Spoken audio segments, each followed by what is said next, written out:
Welcome to Wagons of Steel. It's a party and everyone's invited.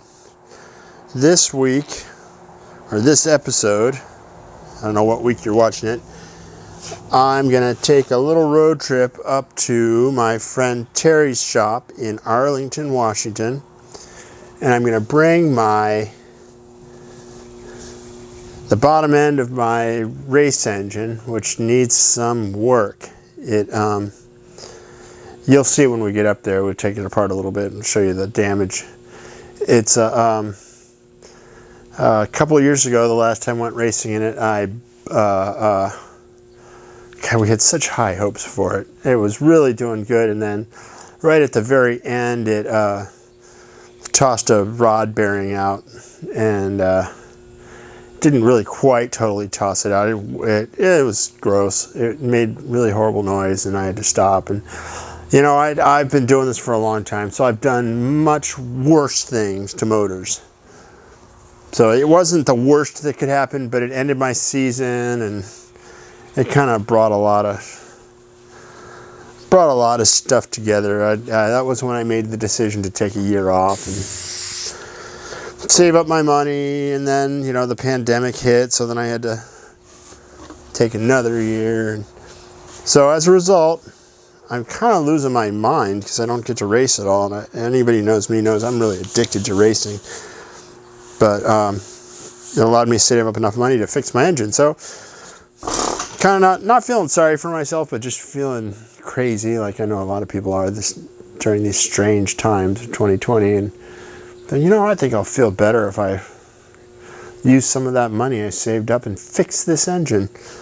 And Terry, in addition to being a good friend and an awesome machinist, is a kind of a sponsor. We traded stuff. I gave him some stuff he wanted a long time ago,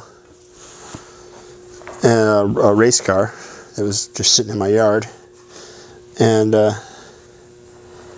he said he would do machine work on my stalker for free.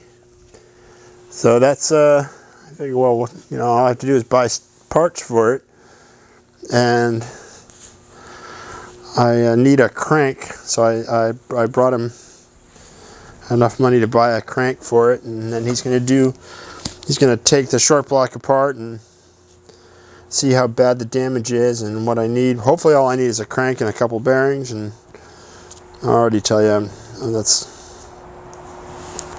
I don't know. I'm not optimistic. We'll see. But yeah, I guess that's all I have for the moment. See you at Terry's.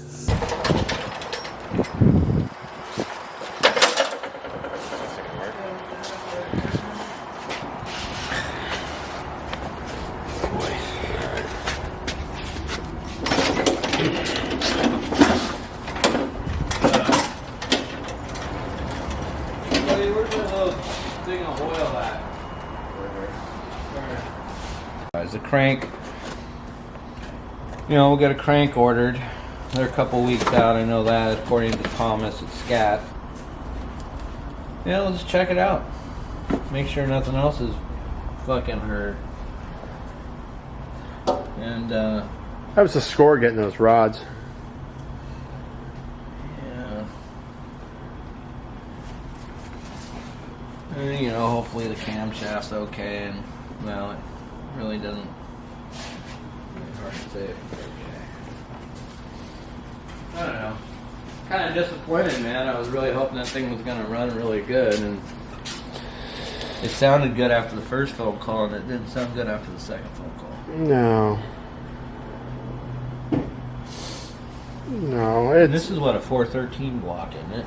it's a 413 industrial. You can tell by the garage. Yeah, all two-directional. extra Yeah. Huh. Came out of a ditch or. Well, hopefully we RV. can make it go fast and stay together. Yeah. I mean, that's always my goal when I do stuff for people. But it just makes me sad. That was a fucking gorgeous steel crank. Not anymore. That's my No. specialty of fucking good stuff It up. just fucking smoked that fucker. Kind of sounds like Yeah, a that's just- story. Cool looking doorstop. Yeah. I just wonder why it happened on I don't know. It's hard to say until we get the rest of the rods out. We're not going to reuse these rods, obviously. Yeah, I can imagine you could save those. No, it's door stops. They were kind of out of whack. Oh, it is a 6-bolt crank. Yeah. Okay. That was one of the discussions I was having with Scat this morning about the crankshaft. 6 or 8 bolts. 8 bolts more common. We can do either one. We have the other. You have the 8-bolt front plate? Yes, we do. We got decades of crap from blowing these fuckers up. Well, we need to get past the blowing up part. Just Yeah. fucking leave it in the car and run it for a few years. You know? Absolutely. Just take it apart and freshen it up, put it back together.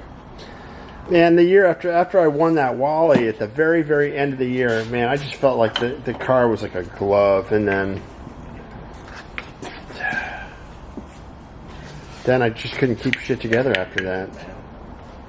What's that? That's beautiful. Yeah. Jesus.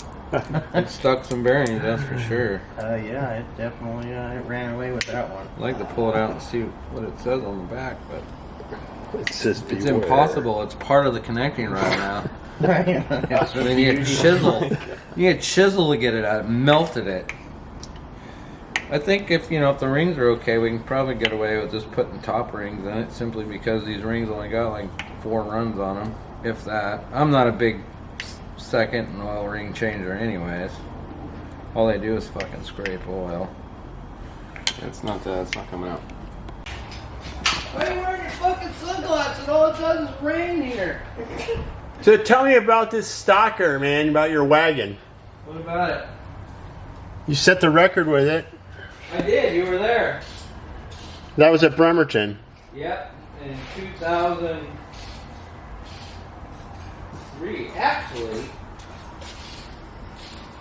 me and Jody both set records that weekend. Yeah, there's a lot of ice being used. A lot of ice. And I remember as we were preparing for that, this is something we had planned, obviously. He came over and helped me, and we kind of put together just what we're going to do. The National Open is at Bremerton, close to home. It's a good opportunity. I remember I worked on the car, dude. I worked on that car until 2, 3 o'clock in the morning all week heading up to that race. And it was a 327? 327. 327 power glide, 250 horse, no compression, no valve having. It was a pretty unbelievable weekend, really, until the final round on Sunday. Jody won. We both set the record. Jody won Saturday, and then we stayed up late. We set the record. I put my car back together. He rolled his in the trailer. He's just like, fuck it, I'm going to run Sportsman in the Chevelle or whatever he was doing. And me, Scott, Randall, and Mike Allen stayed up. We were at the track until midnight, putting the car back together after the tear down and all the bullshit. Well, we weren't done yet. Barbara was nice enough to let us come in before the gates were open the next morning. I put the car back together, made it all the way to the final round. And I had Mike Sumner, who that year just had my number. I raced that guy. He had like that X Superstock car? Yeah. Well, he runs it in Pro Bracket. His Right. I think it says the American on it. Yeah. But it was a Superstocker at one time. Might have been. Well, he ran it in F-Stock. Okay. It was 327 glide. Great racer. He just had my number that year, man. I raced that guy 3 times. He whacked me on quarterfinals of the national event that year too, and they were always good races. But Yeah, there's no shame in that. He's a good racer. no, there's not. I mean, I left the door open for him, but what happens is, when you're in the zone and you're just all into what you're doing. So we're in the final round. I remember pulling in the water box, and they turned us off. And I absolutely, because once you're in that mode, anything can break your concentration. I guess I'll take part of the blame too. Well, I will take the blame. They shut us off. So You lost. right. And I'm not saying I lost because of that, but it took me out of my thing. I let it get under. I won't say it got under my skin, but it kind of puts you out of your focus mode into comfort mode because now you're just sitting there. But the thing that went wrong, and I knew this, I opened my door, and all I could hear was Stevie Wong. It was like it was silent, and like Stevie was yelling in my door. Yeah, he set the record yesterday. It's a great weekend. He's in the final and da da da. And as soon as I heard those words, I just closed my door because I didn't want to hear any of that stuff going on. And you know, I went up there. I think it's sad that I remember. You know, I didn't have a bad light, but it wasn't great. I was like 32, but that year Mike was just on fire, man. He whacked me. He was like 13, right on the money, and I remember I get down to about 1,200 feet, and I see the Nova nose out in front of me, and this is all I got. You know, Mike's a good racer. He knows what to do if he gets a lug. And you see him backing into you a little bit. And, I can't remember exactly what he did, but his wind light came on. That's really all that mattered. But right. You know, at the end of the day, I mean, I made it to the final. I set a national record. I got out of Bremerton with more money. You know, the weird thing about Bremerton is I always get checks from them guys. Never want to race there. Lost that. Right. But the Stalker, I went a lot of rounds in that car. It was a good car. It was, Are you going to build another one? I don't know. I'm doing the Glidden copy. The Glidden Pro Stock thing. I wish the paint guy could get it done. That takes a while. Eventually, this is what will go into it. This is just like we're mocking it up to measure shit. There's a lot of history in that pile of stuff, though. That's an intake manifold. Holy shit! That's an actual Gap and Roush XE 351 Cleveland block. And rumor has it that this is an actual Lee Hunter Pro Stock manifold somewhere from one of my Pro Stock aficionado guys who knows more about old Pro Stock than anybody should know, Chad Decatur and Ron Burgess. We'll mention those guys. They've been big helps. Chad's pretty sure that used to be one of Lee's early manifolds when he first started racing. And I found it, some guy in Maine had it. But you can kind of get an idea of what they were doing here. You can see where the plenum volume was too much. So they cut the top of it off and welded an aluminum plate across here. Wow. The odd thing is, and the reason Chad thinks it's an early one, it was originally set up for 4150 carburetors, which early on they used 660 center squares, which is what these are. And that's what I'm going to use because we're not Pro Stock racing. We're just trying to make it look like a Pro Stocker. 2 carburetors is good enough for most people. Right, and then later on, this manifold was drilled for 4500s. Is that the Dominator? Yeah, the big. Right. One. But, you know, this. So you're looking at, like, when you put Dominators on there, it's like almost 2,500 CFM of fuel. Yeah. Well, and I think this is why the plenum was shortened. Because Dominators typically carburetors that large don't need all the plenum volume. Right.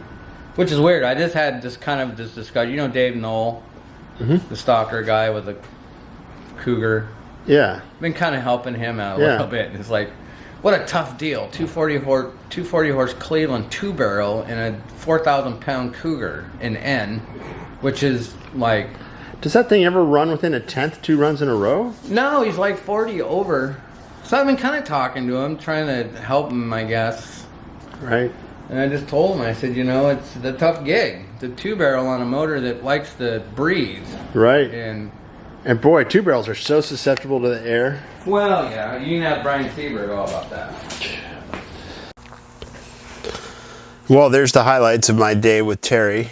It seems like he's got the situation well under control. He'll let me know what's going on as soon as he's taken stuff apart and figured it out. Well, I'll be sure to keep you in the loop and let you know.